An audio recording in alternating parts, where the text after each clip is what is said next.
Tive a oportunidade de algumas vezes estar em algumas aldeias indígenas ensinando, e a experiência mais marcante foi entre os Waiwais na aldeia de Mampuera, do rio Mampuera. Voava até Manaus, de Manaus pegava um voo até o coração da mata e chegava numa aldeia que tinha cerca de 1.500 índios que ali moravam, possivelmente mais da metade deles de crentes, de etnias diversas, porque aquela igreja começou a desenvolver viagens missionárias para alcançar pessoas aqui e acolá, e ali tem perto de 15 etnias diferentes, nações indígenas diferentes, mas Mampuera é a metrópole. Então, eventualmente, não sei se anualmente, eles faziam algumas grandes conferências e de alguma maneira faziam chegar isso para índios no Brasil e fora do Brasil. E os índios corriam para lá para participar desse congresso, no qual eu tive a oportunidade de pregar. Ouvi várias histórias. Histórias de pessoas que gastaram 22 dias remando, andando a pé, para chegar lá, para ouvir a pregação. Que privilégio que eles tinham. Eles consideravam isso tão grande que saíam da Guiana Inglesa. Ou de tantos outros lugares do Brasil. Remando. Andando. Porque eles queriam ir ouvir a palavra de Deus. Quando eu penso nessa história de que a rainha de Sabá saiu de 3.500 quilômetros de distância, nas condições precárias que eles tinham, para chegar e ouvir a sabedoria de Salomão, e você tem o texto da Escritura disponível na sua língua, com professores preparados.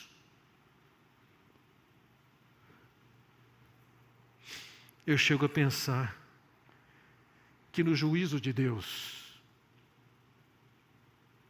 alguns daqueles índios que vão lá em Mampuera vão poder testemunhar contra alguns de nós.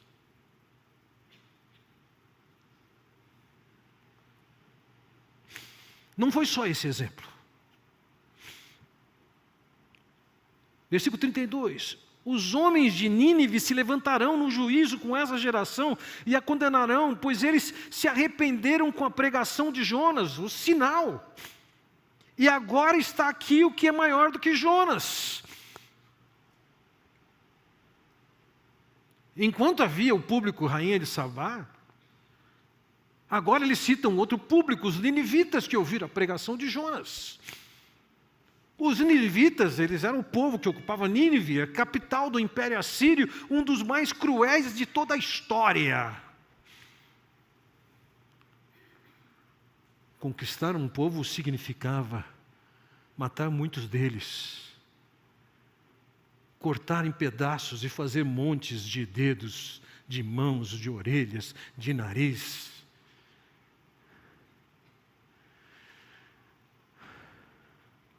Para os reis, eles tinham um tratamento especial. Tiravam a pele e deixavam morrer ao sol. Ou eram empalados, vivos. E Jonas é convocado por Deus para ir pregar para eles, e ele não quer. Não é nem medo.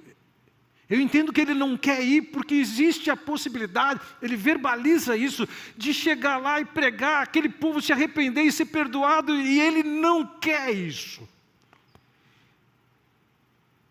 Mas Deus fala, você vai. Vai sim. De um jeito ou de outro você vai. Ele foi e ele pregou.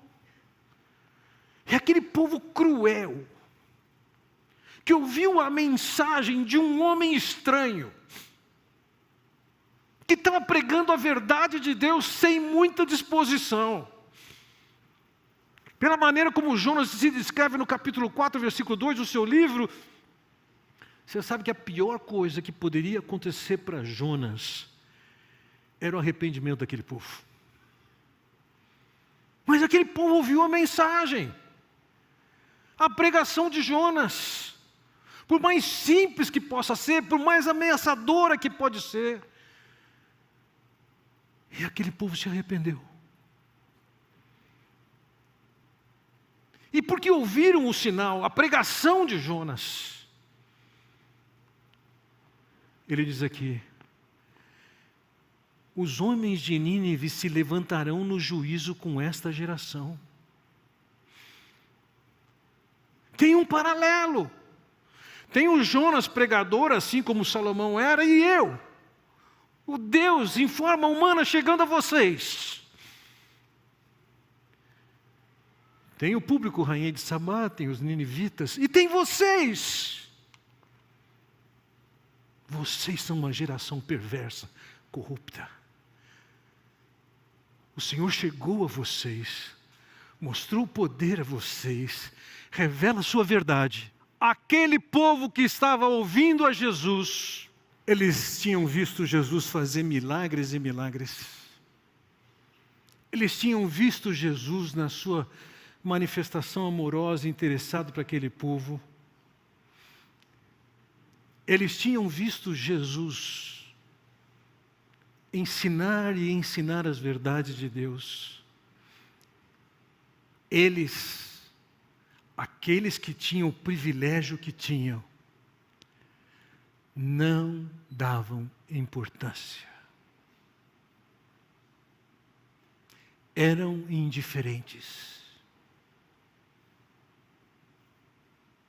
Se escondiam atrás de racionalizações. E o Senhor Jesus está dizendo: diante da oportunidade que vocês têm, do que vocês têm visto e vocês têm ouvido, e vocês não têm valorizado e não têm crido, vocês são uma geração adúltera, corrupta, perversa. No dia do juízo, lá vai estar a rainha de Sabá. Lá vai estar aqueles que se converteram em Nínive. E eles vão testemunhar contra vocês.